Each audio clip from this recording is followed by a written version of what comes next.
how do you define anger? Now let me see where we have a common idea of it.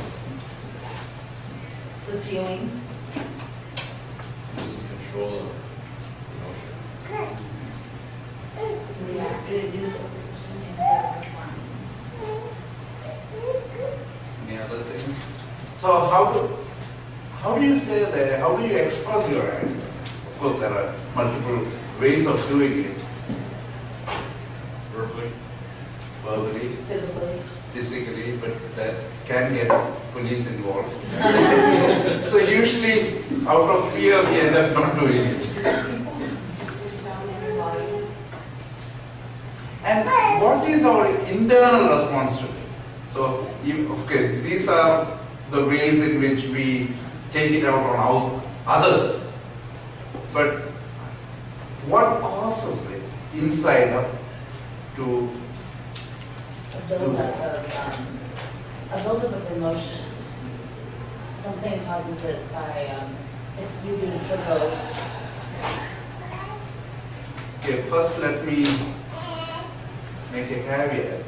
I'm not professionally qualified to do this because I asked management, what do we in charge of this? I don't have any even basic training in psychology other than did a couple of courses for my BD program. So he said the only reason he could give me was he doesn't see me getting angry. So in spite of different occasions which he thought had enough reasons to be angry. So that is my caveat to I don't have any professional qualification, I don't have any professional competence. So almost everything I share is anecdotal and from experience. And I will start maybe from my own experience. I was a person who was always out of control with my anger. And while I was in my seminary, professionally they felt that I need professional help. Because I was very reactive to almost everything and anything. So they referred me to faculty, had a session how to handle to react. And finally they recommended I have to go to the counseling department of the seminary to learn how to deal with it. And one thing, my counselor, who's also the head of counseling department and the seminary, after all the discussions, and sometimes he agreed with me on certain things I was angry about it. He said those are genuine reasons that would make anybody angry.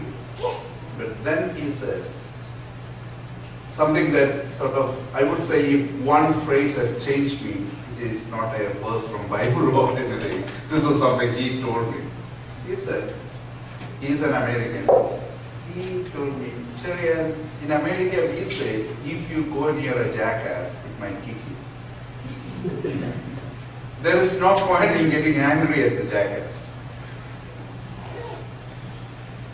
So the only way to handle the situation is to learn how to deal with the jackass.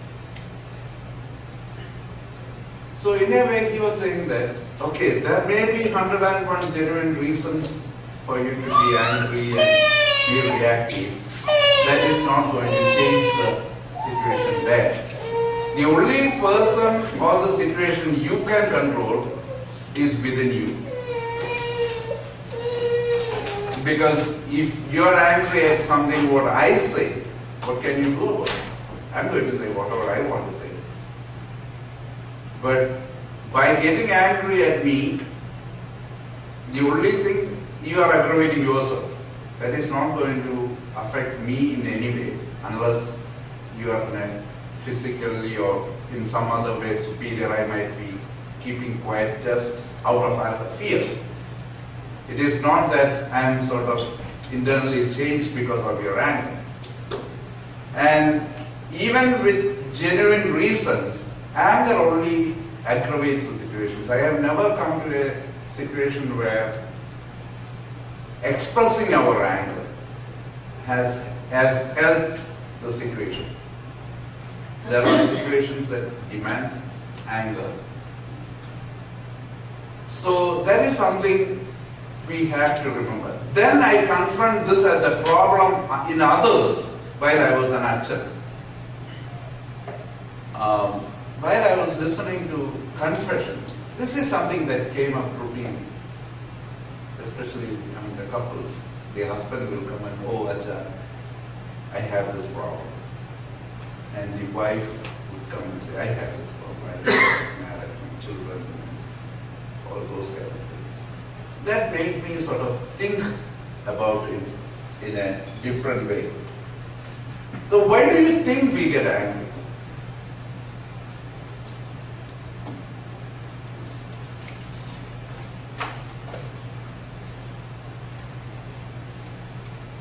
No, I think you have managed it well. You don't have any reason to get angry and I think sometimes it's because we have the feeling that I'm always right. okay. Just everybody has an agenda or expectations or whatever. Mm-hmm. Anything else? See, one thing is for sure, most of the time we don't want to respect the other person.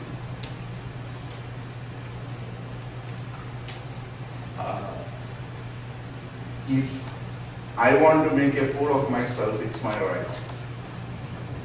You don't have to get mad at me saying that, why do you have to make a fool of yourself? You shouldn't be doing it. At least at adult level. Okay, you can tell your children that you need not get angry at them, but there is some way in which you train them.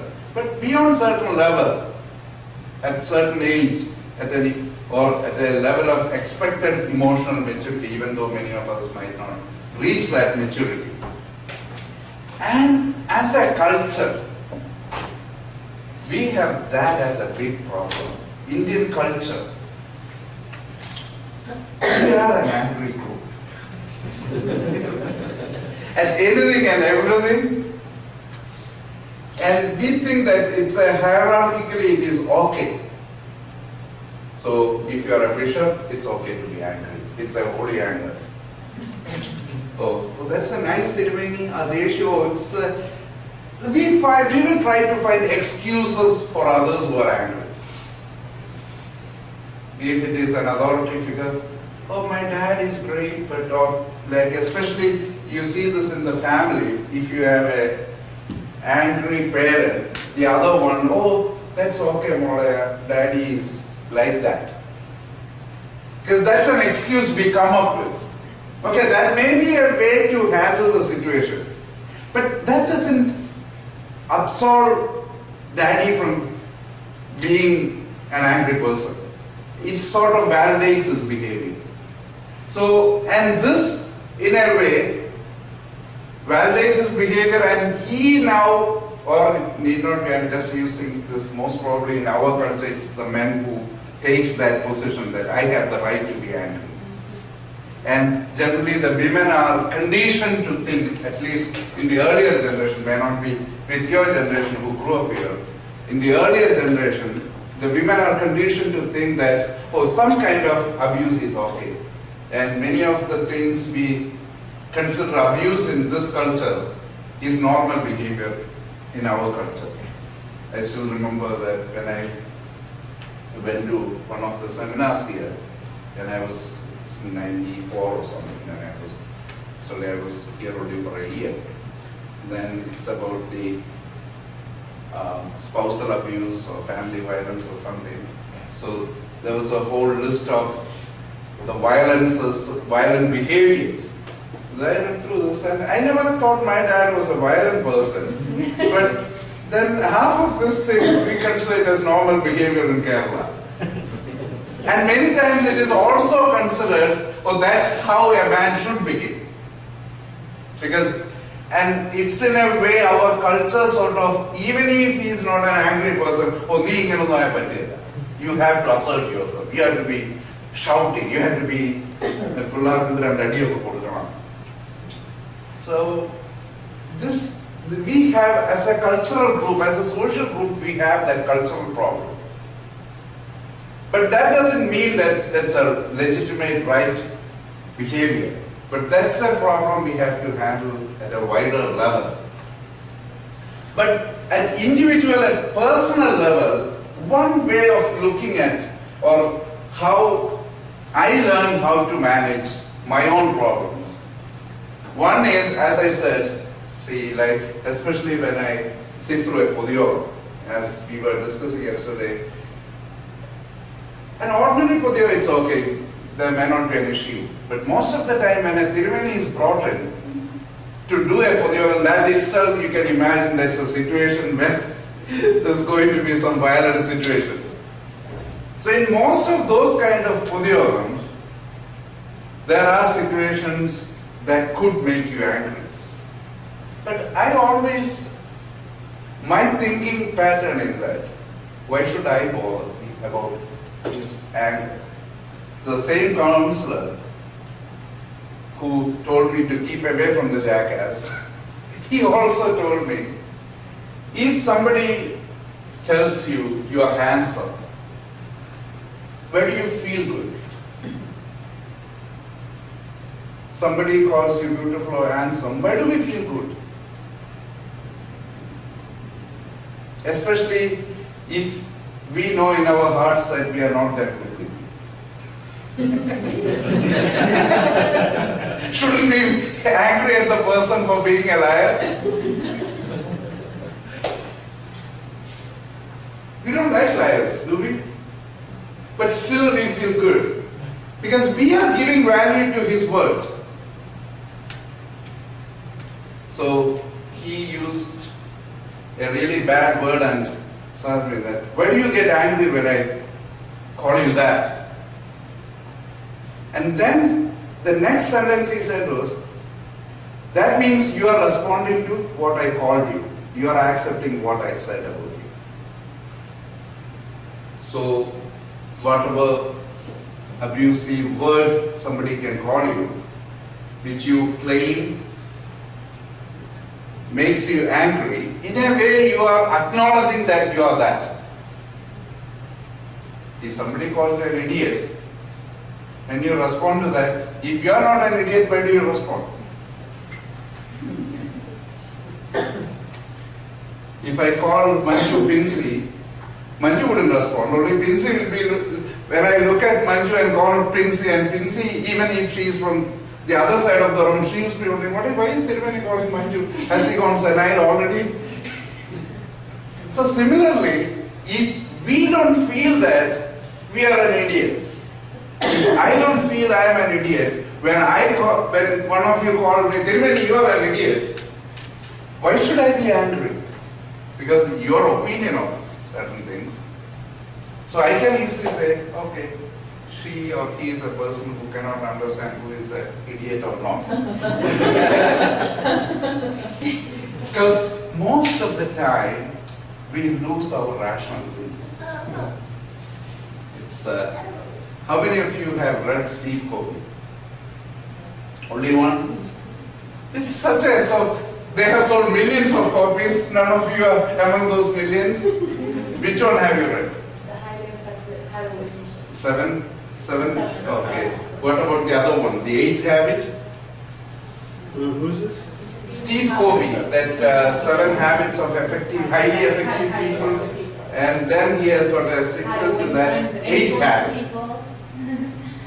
And one of the things he says there is, how do we differentiate between ordinary people and great people? Any idea? Need not be from Steve Covey. How do we think of a person as great? Talents. Talents. Yeah, what are the talents we are talking about? Intellect. How do we measure that I'm seeking you to think through the whole thing, rather than, because it's very easy to say, somebody might think that it could be a tall guy or a short guy, or because we have different kinds of attributes. Even when we say intellect, it could be a perverse intellect. And generally we try to go with the flow. If everybody else thinks he's an intellect, it's a joke about Paulus Gregorius Silveria. Have you Heard of him? Okay. He was supposed to be a super intellect. You can ask him anything and everything on any subject in the world, he will have an answer. And people would ask him to come and give a lecture. And most of the time, 99 of the audience wouldn't understand what he was talking. Because he was as a specialist on everything. But as soon as the lecture is over, everybody will know it was such a great lecture. Because you are so ashamed to say that I didn't understand what he said. Or to say that he is a fool. And once I had a very interesting interaction with him when I was a first year BD student. He came to give a lecture in our seminary. Our seminary was a place where you get grades for asking questions. So it doesn't matter even if it was a dumb question. So we were provoked. So I think I asked some dumb question. Then he said, "Oh, you don't understand what I said." I said, "Whose problem is it? Because you come to talk to a sort of undergrad theology students and you said things that we don't understand. So it must be your problem. You knew who are your audience." Because if I go into a Sunday school class, first grade Sunday school student, either I should be humble enough to understand that, okay, there is no way I can handle this group. Maybe at the 5th grade, 6th grade, somehow I can manage. But I say something and expect them to understand it should be my problem. Then we had an interesting conversation with Tirumeni, and Tirumeni said, "Nobody has told me that before." Because he lives in as Tirumenis, we live in a situation where most of the time we have yes people around us. Even if people don't understand what we are saying, they will say, "Oh, that was a great statement." And we start to think about ourselves saying, always muttering great statements and words of wisdom. And as soon as somebody questions that, we get super sensitive and angry. So Steve Covey, he says, the ordinary people, so his definition of great people versus ordinary people is not about talents or beauty or handsomeness. He was saying there are only two kinds of people, great and ordinary. And ordinary people will, both the great and ordinary people respond to a stimulus. So whatever may be a stimulus from outside, it could be somebody saying you are beautiful or handsome, or calling you an idiot or dumb, that is a stimulus. That's a stimulus from outside. So ordinary people, as soon as somebody calls me, "Oh, Tirumeni, you look handsome," I feel that, okay. Then in the next Pudiyogam, somebody will call me, "Tirumeni, what you are saying is utterly nonsense." Then I am sort of crestfallen. So he says that's a typical of an ordinary person. That's a very low level, normal behavior. Then as we move forward, a greatness scale, he always says that we have something called a greatness factor, which is, according to him, which I don't know what to use it, there is a space between the stimulus and the response. So if you call me handsome, I can think, am I handsome or is she trying to pull my leg? So what should I respond to that statement? Or what is her intentions or his intentions? He's saying some nice things about me. Does he have any motive behind these things, especially when I know that I'm not that good looking? It should be genuine inside you. Okay, it may not be the time to be too humble, but inside you, you should be able to analyze this stimulus from outside. And then he can either say thank you and casually move on. But whatever you do, it should be a conscious choice. Or you can decide, okay, if that is what he wants, let me play around. Let us figure out what he wants or she wants. Or I can immediately say, all these are my choices. So this is something we have to keep in mind. So what, according to him, the bigger the greatness moment or space or gap, what do you want to call it, the greater the person is. Because then with each and every response you come up, when your response is a choice you consciously make, that makes it totally different from reactive. Because somebody already said being reactive versus responsive. Because response gives us the choice. And then we also have to get out of the mentality that he or she made me angry. That's the usual saying,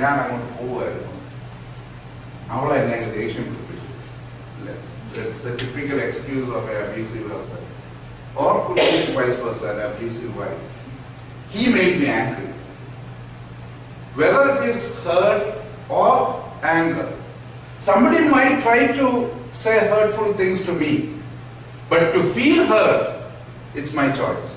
Because I should choose what I should feel. It's difficult, I'm not saying it is easy. But unless and until you have a control over your emotions, you have to take the charge of your personality. You cannot let your parent, your husband, your children, or your boyfriend, girlfriend, whoever it is, or Achan, Diriveni, or friends, or other people in the Palli, they can't take control over your emotions. Because once that happens, it's a done deal. There's nothing you can do about it. Because it's like,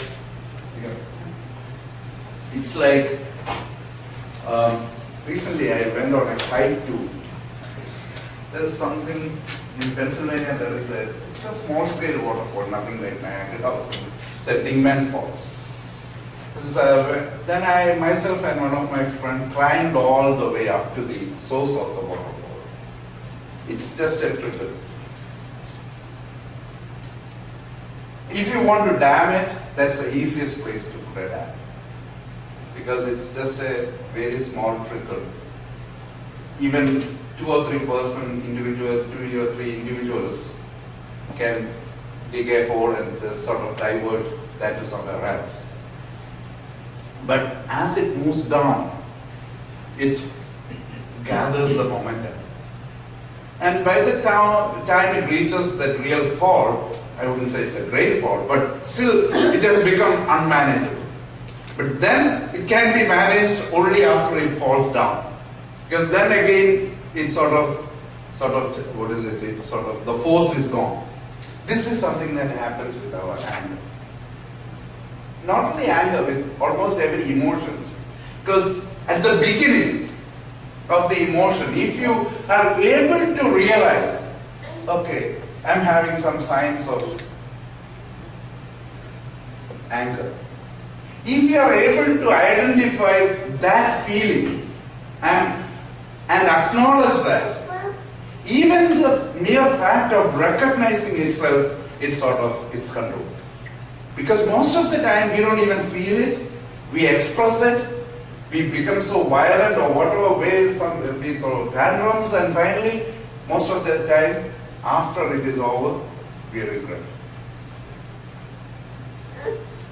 And this should become something you cannot isolate this as one aspect of your life. You cannot be just, okay, this is the only part of my life I want to manage. Because this should become something of your lifestyle. So, to use the new age jargon, gets a conscious lifestyle or awareness. Because you have to become aware of your own self. What motivates you? Even when you go on a diet, that's what they say. No? What is the most difficult problem in dieting? Emotional eating. We don't even think in terms of what are we eating. Or when we are bored, we eat. Because I'm talking from my own experience. I struggle with my weight and my diabetes. When I'm angry, I can eat. Because almost every emotion, we end up doing something else to channelize this. We don't even acknowledge this as that. So, and traditionally in even the movies and all those kind of things, it's the anger is always, okay, they take that big container of ice cream and she will start scooping it out and start eating from the, instead of the spoon, they have what we call a tavi.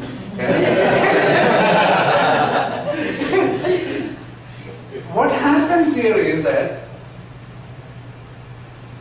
you are letting your emotions rule you. You don't acknowledging emotions are yours. If it is yours, you should be able to control it. Isn't it? Otherwise, it's not yours. If it is your anger, okay. And then, anger, as a tool of choice, it could be helpful. But then, it should be your choice. I shouldn't be coming at, oh, Rajesh, because then, who is controlling me?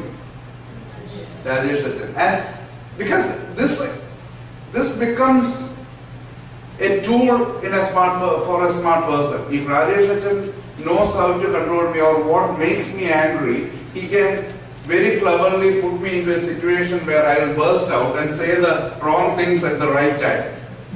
Okay, in front of everybody else, let me tell the remaining, he will just burst out. He will make a fool of himself in public.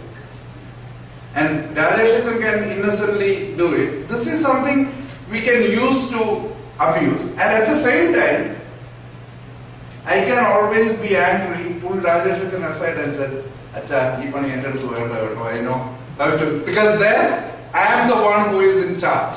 And then the other person immediately realizes, okay, this is a person who is in charge of himself or herself. Or you can tell your partner in advance, or your friends, but that you can do only a very close circle, because you can tell that, okay, that sort of irritates me.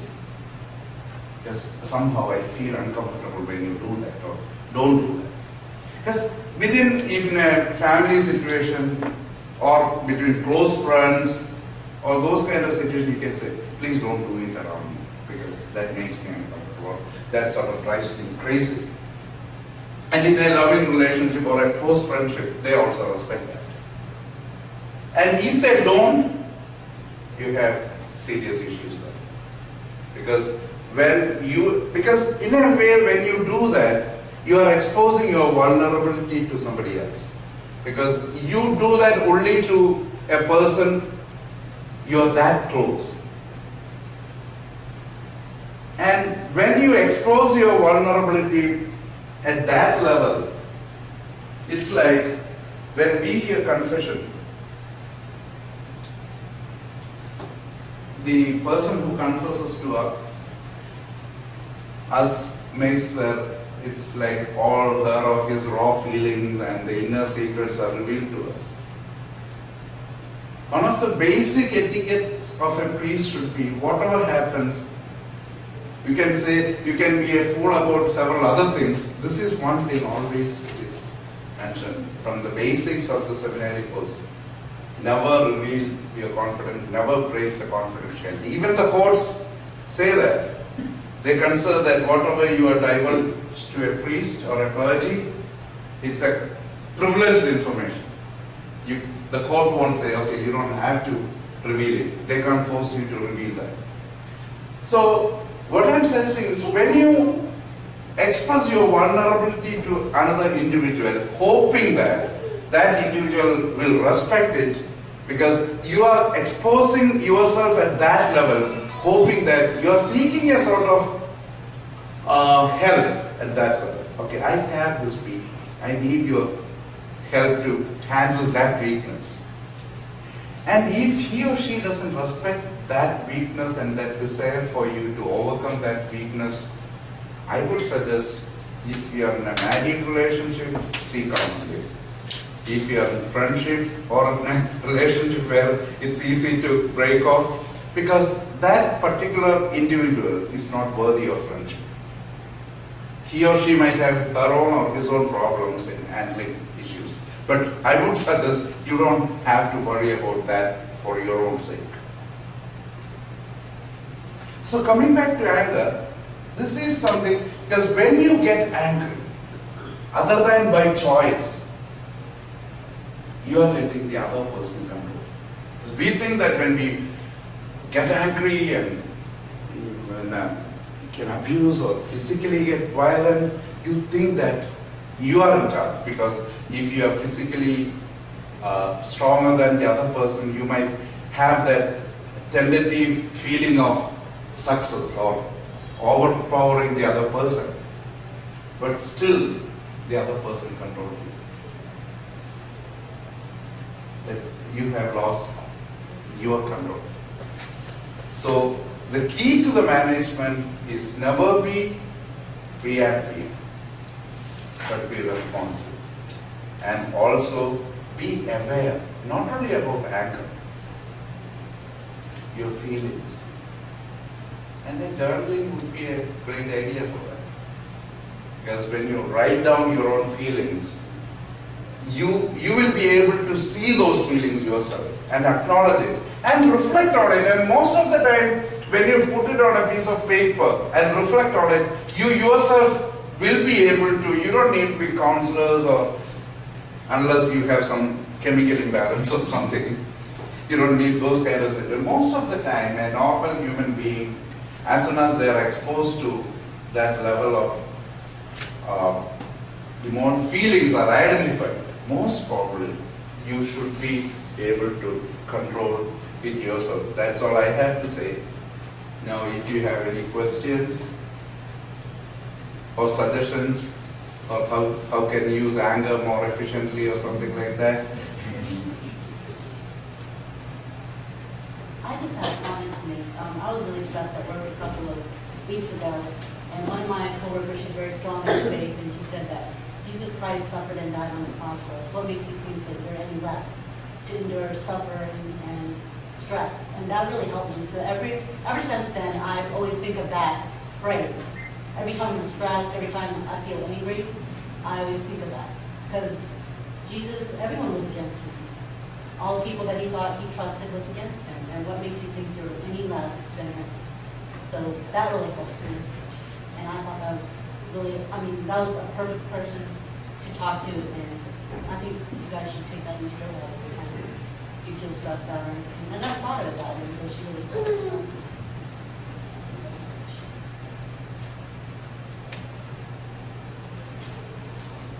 I have a question. When is a good time to be angry? Should we try to never be angry? I usually say there is a difference between angry and moral outrage. Because there are certain moral issues you might be outraged about. But I would say it is never a good time to be angry. And I don't know whether it is humanly possible. And also remember, even at times when you are angry or when you choose to be angry, be careful how you express it. That's a key factor. If it's between close friends or between, like, if you're with your children or something, try to explain also why that makes you angry. Because most of the time in a family situation, especially a professional situation, there are other dynamics that work, power struggles and office politics or other things. But in family situation, rarely you have a wife or a husband do something to make you angry. 99% out of their genuine concern or something, they end up doing something that ended up making you angry. Even the children, they don't end up doing that mischief just to make you angry. It is out of their ignorance or sometimes I still remember when I was a little kid, I heard my mother in the kitchen was saying that, oh, I need some karivepala. Okay, then she had a small plant in our backyard. So I decided I should help her. I went and plucked the whole plant and brought it. She really got mad, that adequately, but at the same time, I was trying to help her. So this is something, even now she jokes about that, saying that. So that's why sometimes when people from here go and visit her, I give them a warning to her in advance, don't share my childhood mischiefs to people from the diocese. And she sort of enjoys doing that. Now this is something that happens. Now, many times we as adults don't realize that aspect. That little child, out of his interest to help or to be good or something, end up doing totally mischievous things. But still, then there are several other reasons. You may be too tired to handle it in a mature way. That also contributes, because you cannot be a yogi all the time, always sitting calmly, responding everything. These are the human frailties we have to struggle with. That's why I said, always identify your feelings. You have to be aware of it. The moment you start doing things unaware, that's a dangerous sign. Even the so-called bad habits or drinking or anything, because when you start doing things without any conscious choice of doing it, then you have become an addict. Whether it is to anger, whether it is to anything, it need not be to anger alone. It should be to other feelings or other actions.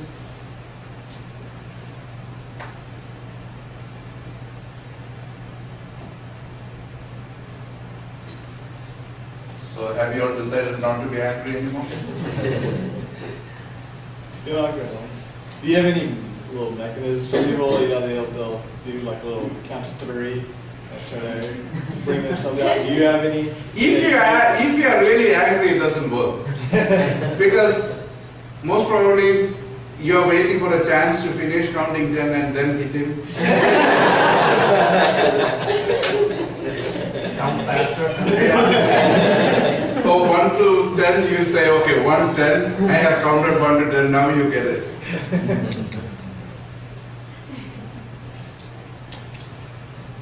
And prayer beats really help. It is not because you don't try to count to 10 or do the prayer beats when you get angry. As I said earlier with regard to the waterfalls, once it has reached the momentum of a fall, there's nothing you can do about it. Whatever you throw into it, it gets destroyed. So the earlier the better. If you can catch the emotion rising in you at the moment it is happening, that's the easiest. Okay, now that's what all these books say, okay, now I feel I'm angry. But in a way that's true, because you need not say that aloud or something, but you have to acknowledge these feelings. And in your professional and family and in almost every relationship circles, right, whether it is professional or family or friendship, that really helps. It's not 11:15. If we have the spot, so 10 minutes. It really helps, because people will start looking at you when they realize that you are a stable person. You are not you are not disposed to emotional outbursts. Because all of a sudden you will notice that within a short time, you will be a sort of person they will look up to you. Even in an office hierarchy where you are at a very lower level of the office hierarchy, people will start seeking you out because they now feel that you are the person to confide in, you are the person of stability, they can come to you.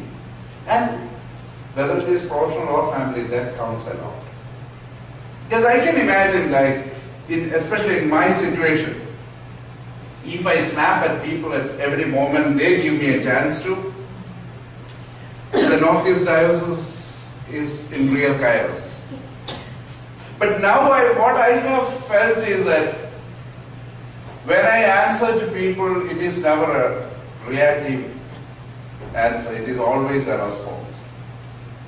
And humor is a great thing to have. Because if you can laugh at situations that makes you angry, it could be just a diversion to begin with. It need not be a real choice. But if you are able to laugh at situations that makes you angry, that sort of diffuses the situation. And sometimes that it gives you a chance to get back at the people who made you angry. So you can do it in a creative way. Just don't laugh at somebody who's really angry at you. No, don't laugh at you. Don't laugh at them. Make others laugh at them. That's the trick. So and then their anger is diverted to somebody else. David, can you talk about any advice on stress management? I don't know, I'm a person who doesn't have that, so I don't have that kind of situation. Somehow, I think almost everything that I said about anger goes to that, because you have to identify what causes the stress.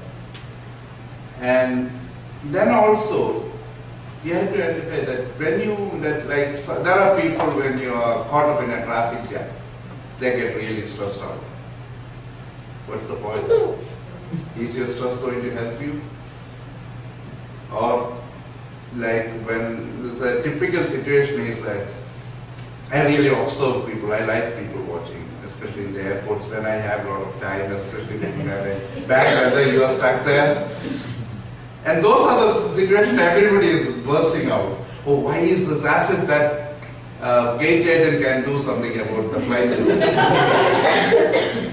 Or like when you're caught inside, what is the air hostess going to do?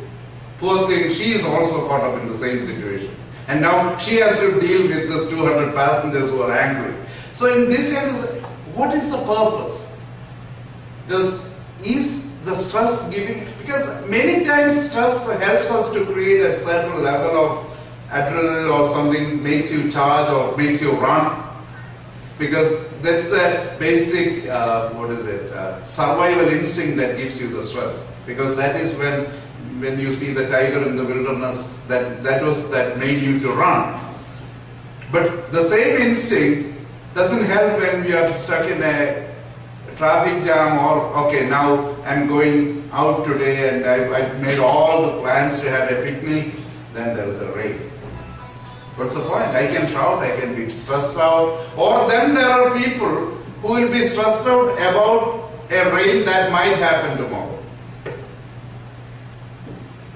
My sister is somebody like that. Her son is a dentist, one of her sons.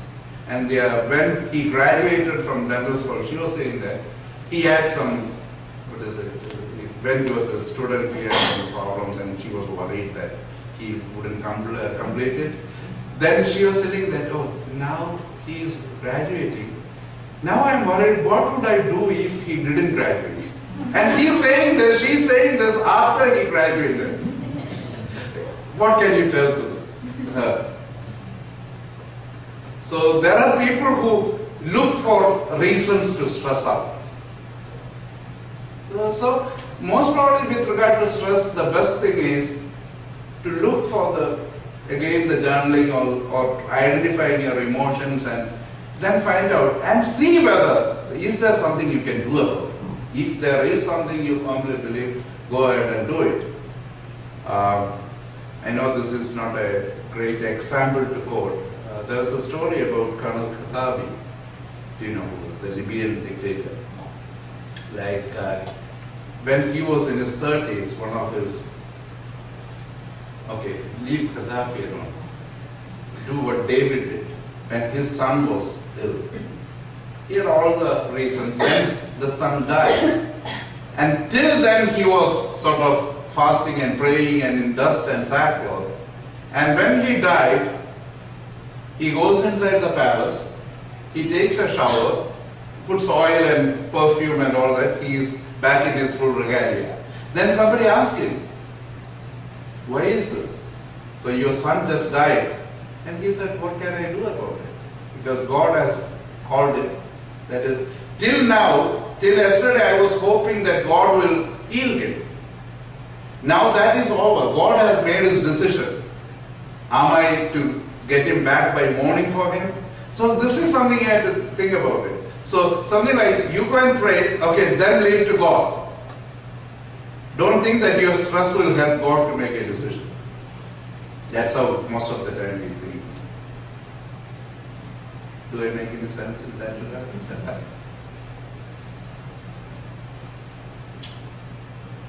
think we have 5 more minutes.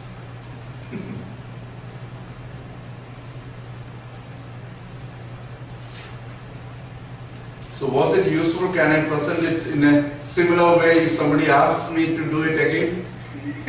You can say, you don't just have to say Tiruveni, it was nice. Yes. Or yes. That you don't have to say it was nice, right? You are saying yes to that? As I said, my training is, other than for a couple of courses in counseling at the BD level, it's in history and church history specialty, so I'm not in any way qualified to make this. Other than that, I end up handling a lot of angry people. I think we also have to acknowledge the cultural factor that we sort of validates this angry behaviors. So look at those people that, and most of the time they get away with it. It's very interesting, like when they come to me for a decision, they don't want my decision. They usually come with a decision already made. Tiruveni, I want you to decide it this way. I said, is it for me to decide, or if that is a decision you want to make, you already made it, go ahead and do it. It's not for me to do it. Or sometimes even like parents come to me, Tiruveni, you have to tell my son or daughter this. I said, how can I say that if that is what you want to tell him or her, go and tell him? Because if you want me to advise her or him, I have to talk to them and find what I have to advise. So people try to do this kind of behavior in a way to get things done. So if they think that, and repeatedly when an angry behavior works for them, they end up doing that again and again. Whether it is Pallipudi Yogam, that's how, the loudest person wins in our meetings. And I have had occasions, I said, if that's the way you want the meeting done, I'm just dispersing the meeting. Or there are people, as soon as they are done, they will say, oh, we don't have time. I said, if you don't have time, the others have, you can leave. But then it's your responsibility not be angry. But then also again, in our context, sometimes, okay, now I'm coming back to your question, that when is a right time? Sometimes that's the only language our people understand. Because if you think that if you can make a call at a particular moment, okay, an expression of anger may be a good idea here to get things done. It might work, but because that's your choice again. It's not because somebody said something that made you angry. Because sometimes you act as if you are snapping at somebody, it might work. That may be the best behavior at that particular moment. Because that is something that they understand. Will you please sit down? They may not understand. So, easily it's understood. Okay.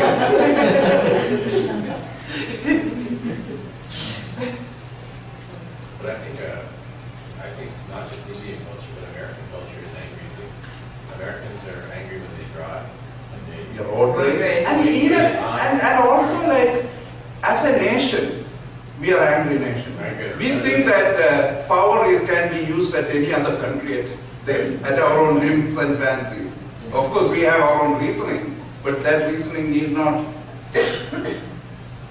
Or look at the way our attitude towards gun or other violence. towards politics. Yeah.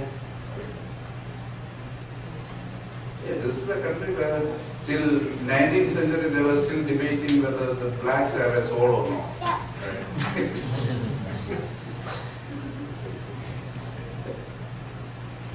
Okay, before he comes again, thank you for listening.